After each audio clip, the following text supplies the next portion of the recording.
Republicans do have an alternative. We think that we ought to have refundable tax credits for individuals that make below certain income levels.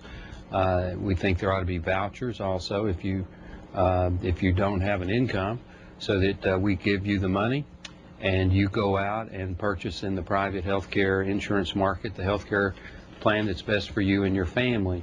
We also believe that every American who can't get health insurance under the regular system but wants to have health insurance should be able to have every pre-existing condition covered, should be able to go into either a pooling situation where you create these regional pools. Congressman Shadegg of Arizona has got a pool amendment.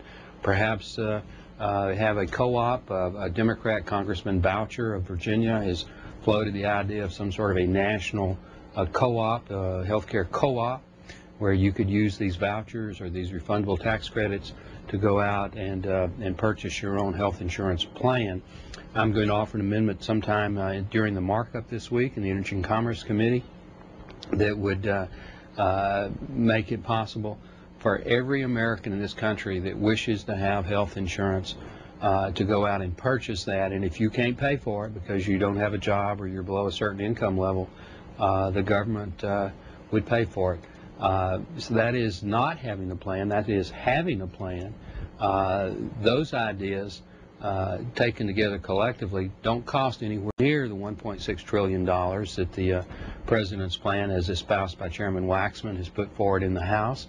They would be voluntary, they would be market-oriented, they wouldn't interfere with the doctor-patient relationship, they would go directly at the problem in two different ways that we have today. That's that some people that want health insurance can't get it, and that the delivery of health care today, because of all the various bureaucracies that already exist in Medicare and Medicaid and all of the requirements that go around those, are raising the cost of care.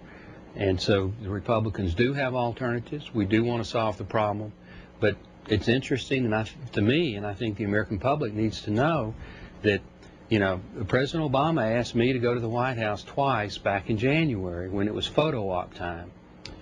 He hadn't asked me in the last week or two. As far as I know, on the House side, and I think this is maybe true on the Senate side, no Republicans have been invited to go to these big powwows today. For example, I think every Democrat on the Energy and Commerce Committee is going to the White House to meet with the President. No Republicans were invited to that. So that when the President wanted Republicans for photo ops, people like myself were asked to be a part of the drafting of the solution.